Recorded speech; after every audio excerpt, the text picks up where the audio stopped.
நம்முடைய அமைப்பினுடைய மூத்த நிர்வாகி ஐயா அவர்களோடு ஆரம்ப காலம் தொட்டு பயணித்து வருகிற வன்னியர் சங்க தலைவர் மரியாதைக்குரிய பூத்தா அருள்மொழி அவர்கள்.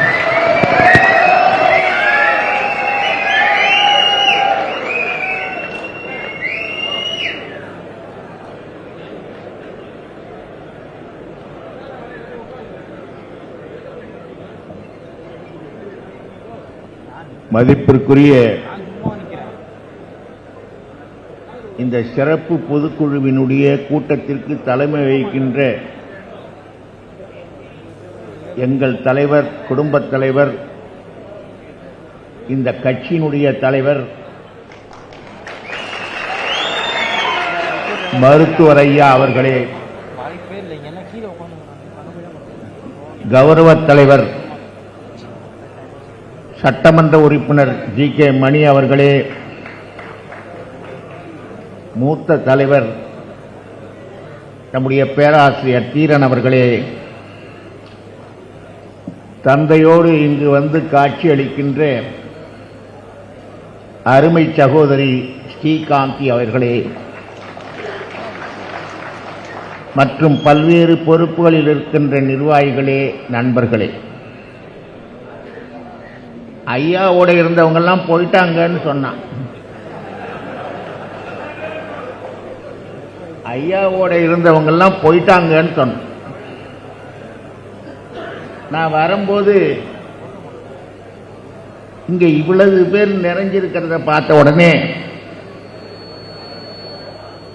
நம்முடைய ஜி.கே. மணியை பார்த்து கேட்கணும்னு தோணுச்சு. எல்லாரும் தான் போயிட்டாங்கிறானே, இப்ப வந்திருக்கிறவங்க எல்லாம் இரவலா?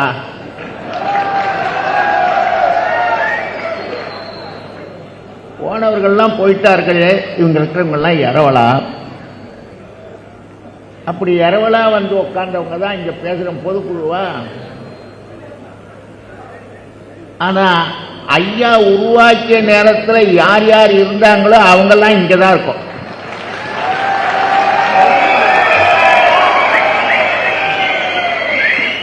நான் அவரோட தான் உட்கார்ந்துருக்கேன். நம்முடைய பேராசிரியர் தீரன் அவரோட தான் உட்கார்ந்துருக்காரு. நம்ம ஓய்வறியா உழைப்பாளர் ஜி.கே. மணியும் இங்க தான் இருக்காரு.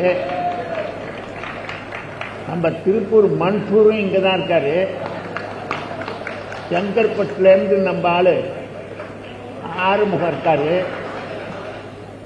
இன்னும் துரை கவுண்டர், அவரை போய் ஆயிட்டு வந்து பாராளுமன்றத்துக்கு அனுப்பணும். அவரும் இங்க தான் இருக்காரு. இப்படி எல்லாரும் இங்க இருக்கும்போது ஐயாவை விட்டுட்டு எல்லாரும் போயிட்டாங்கன்னு சொல்றானே எப்படி?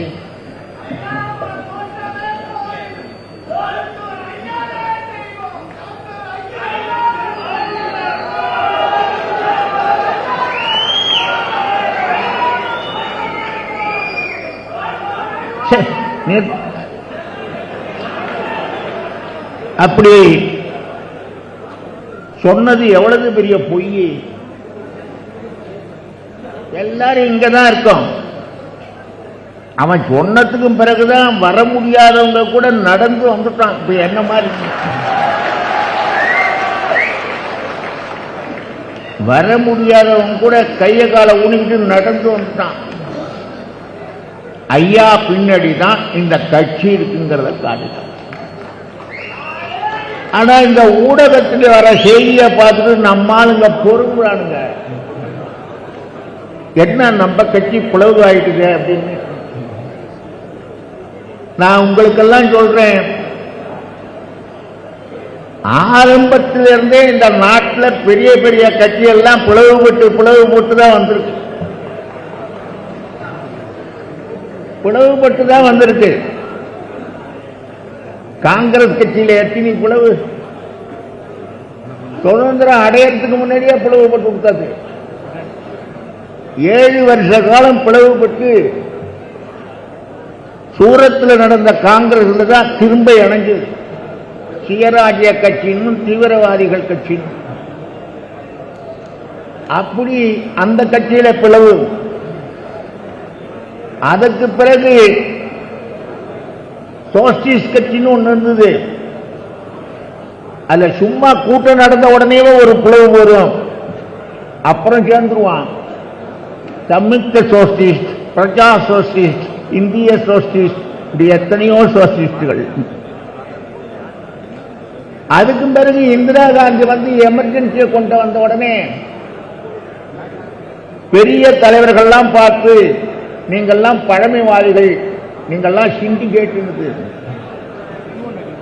அப்புறம் அவங்கெல்லாம் சேர்ந்து அந்த அம்மாவை நீக்கினாங்க. ஒரு வார காலத்துக்கு நாடே கலையபாரமா இருந்தது. அப்புறம் திரும்பி பத்திரிகைக்காரங்கெல்லாம் சொல்லிட்டாங்க, அவங்கெல்லாம் பழைய காங்கிரஸ், இவரு புது காங்கிரஸ். இப்படி எவ்வளவு பிரிவு. ராஜீவ் காந்தி காங்கிரஸா இருக்கும்போது நம்ம வாழப்பாடி பிளவுபட்டு வந்தாரு. தேசியவாத காங்கிரஸ் ஒன்னு உருவாச்சேன். அப்புறம் லோக் ஜனசக்தி விபி சிங் உருவாக்கினாரு. அப்புறம் கம்யூனிஸ்ட் கட்சி இருக்க, அது 64 பிளவுபட்டு. அந்த பிளவுபட்ட கம்யூனிஸ்ட் கட்சி இடது கம்யூனிஸ்ட், வலது கம்யூனிஸ்ட் சொன்ன. இப்ப அது இந்திய கம்யூனிஸ்ட், மார்க்சிஸ்ட் கம்யூனிஸ்ட் கட்சின்னு இருக்கு. இப்படி பல்வேறு கட்சிகள் புரிஞ்சிருக்கு. இந்த அதிமுகவில் கூட எத்தனை பிளவு. அதிமுகவில் எம்ஜிஆர் இருந்த போதே பிளவு.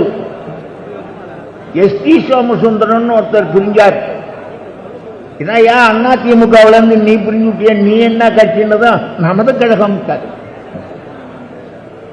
அவரு எம்ஜிஆர் கழகம், அது இது நமது கழகம். அவரு அதுக்கு பிறகு திருநாவுக்கரசு இப்ப ஏதோ கட்சியில் ஒட்டிக்கிட்டு வர்றாரு.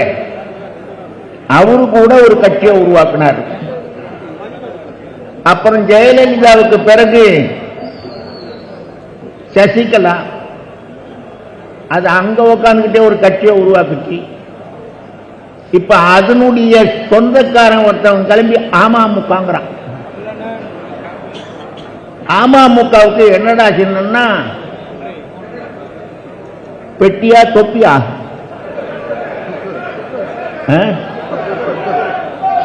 குக்கர். குக்கர் சின்னம்னா என்னடா குக்கர் சின்னம்னா அடுப்புல வச்ச உடனே எல்லாம் வெந்துரும்னா. கடைசியில் அவன் கட்சியே வெந்து போச்சு. இப்படி ஒரு கட்சி. அப்புறம் அதுக்கு அடுத்தது பாவம் நம்ம சைபர் பன்னீர்செல்வம். அந்த சைபர் பன்னீர்செல்வம் அதிமுக உரிமை மீட்பு குழுன்னு ஒன்ன உருவாக்கி, அப்புறம் ஒரு ஆள் கிளம்பினார் 92. கலைஞரே இது என்ன நியாயம் அப்படின்னா, என்னன்னு கேட்டா, கலைஞர் பையன்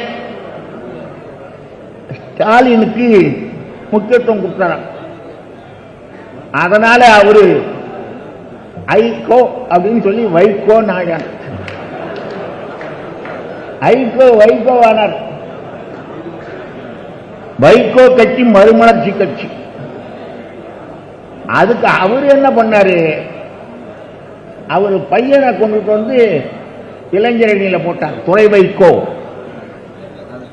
அதை ஒருத்தவர் எழுத்தார், மல்லை சத்யா, யூ ஆர் டிஸ்மிஸ்.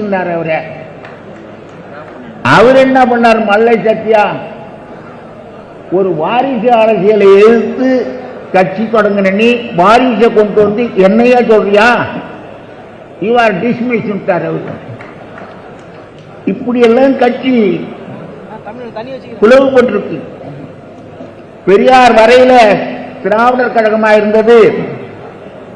பெரியாருக்கு பிறகு கொளத்தூர் மணி ஒரு திராவிடர் கழகம், ஆணைமுத்து ஒரு திராவிடர் கழகம், கோவை ராமகிருஷ்ணன் ஒரு திராவிடர் கழகம். இதுக்கு இடையில பொறுத்து வந்தார் ஆர்.எம். வீரப்பன். அவர் என்ன பண்ணார், எம்ஜிஆர் கழகம் அப்படின்ட்டார்.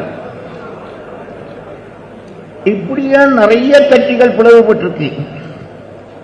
பிளந்த கட்சிகள் கொஞ்ச நாளைக்கு இப்படி ஆட்டம் போடும், அப்புறம் கரைக்கிடும். நம்ம கட்சியில ஒன்றும் பிளவே கிடையாது. அதான் யாருமே போகல, எல்லாம் இங்க வந்துருக்கீங்களா. இந்த பெண்கள் கூட வந்திருக்கு. நம்ம ஆளுங்க இந்த பெண்கள் கூட்டத்தை வெளியிலே தெரியாத மறைச்சிக்கிட்டு குறுக்க நிக்கிறான் பாருங்க. இப்ப ஐயாவுக்கு எதிரணின்னா யாரு? இப்படி இந்த பெண்கள் கூட்டமே தெரியாத குறுக்க நின்றுகிட்டு இருக்கிறது தான் எதிரணி, வேற யாரும் கிடையாது. நீங்கெல்லாம் எதிரணியா? உட்கார, நீங்கெல்லாம் ஐயாவுக்கு எதிரணி. ஐயா, இந்த பொம்பளைங்க முகம் தெரியறது மாதிரி கொஞ்சம் உட்கார. ஏன் இதை சொல்றேன்னு சொன்னா, ஐயாவுக்கு எதிரணியே கிடையாது.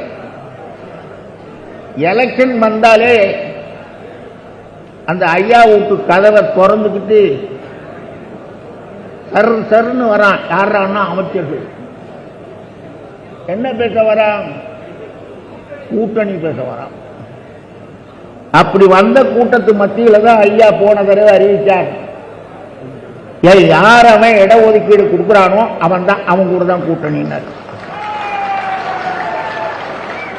அப்படி ஒரு ஆள் அதிமுகவில் வந்து நாங்க தரோம்னா கொடுத்தான். அவன் கொடுத்ததுதான் நாம கேட்டது 20, அவன் கொடுத்தது 11.5, 10.5. அத வந்து ஆட்சிக்கு வந்த இந்த கலைஞர் மோகன் நான் பறிக்க மாட்டேன்னு சொல்லிவிட்டு அதை கொண்டு ஐயா. இப்ப 2000 நாள் ஆகுது அதுக்கு தடை உத்தரவு வாங்கி.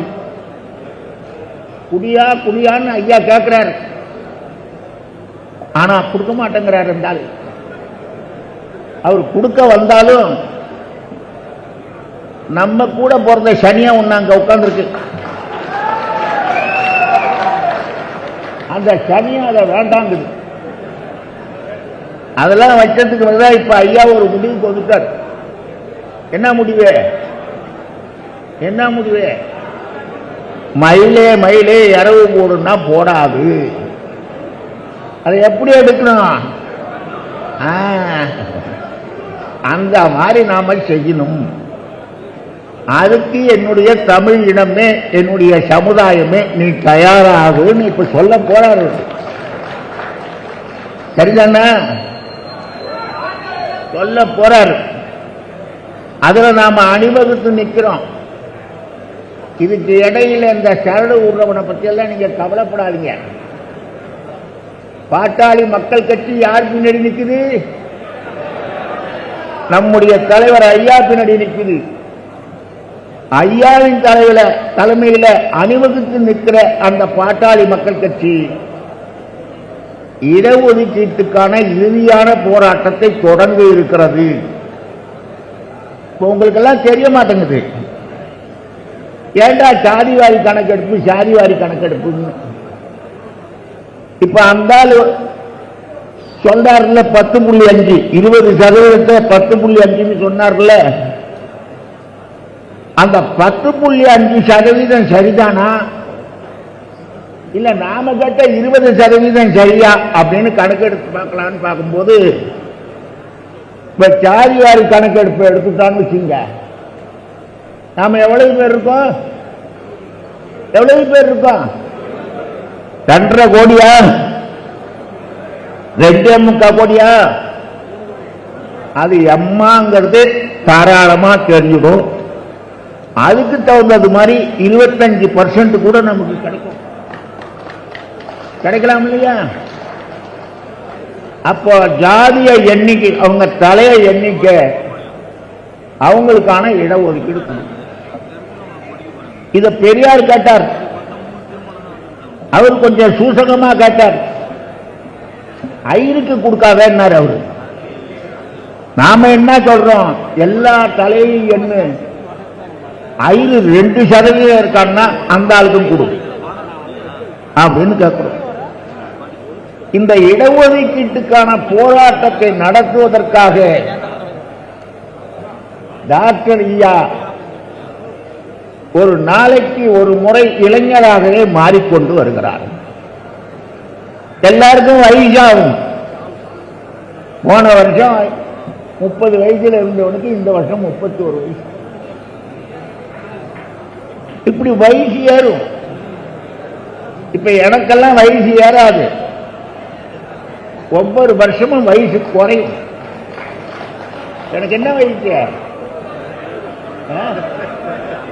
இல்ல 25 வயசு. போன வருஷம் என்ன வயசு இருந்தோ தெரியாது, இந்த வருஷம் 25.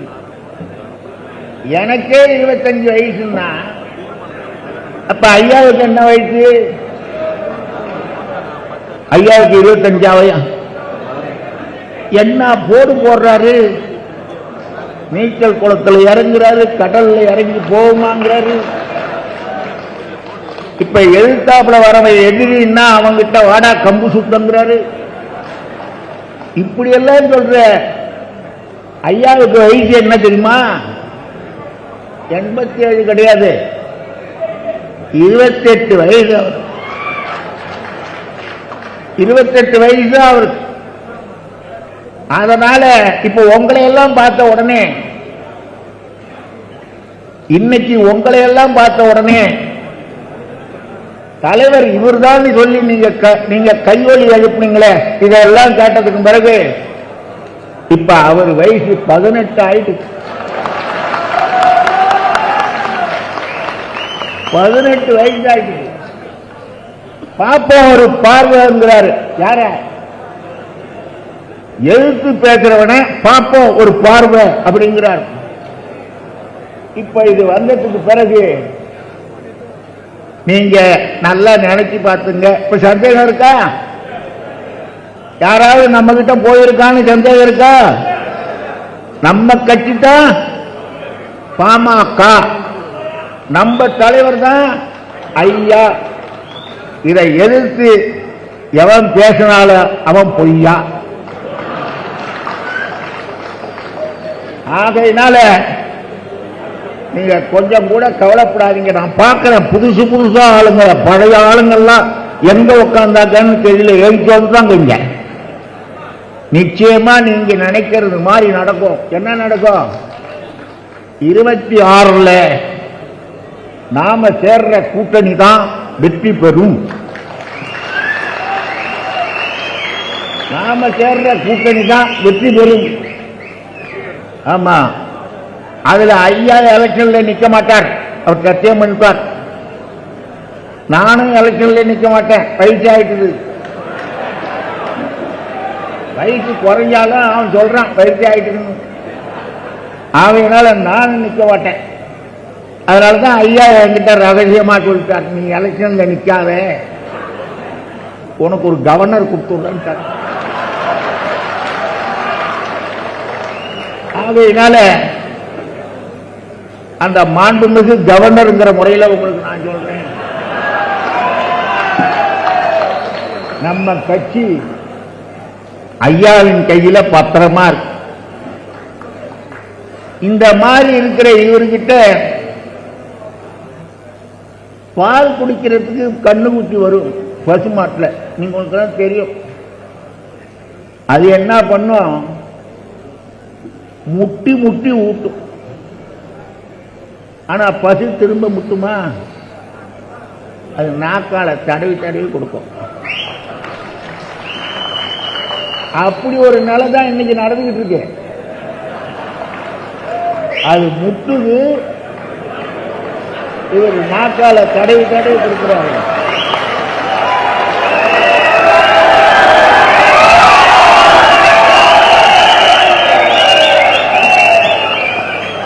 இப்போ கொஞ்சம் எல்லை மீறிட்டு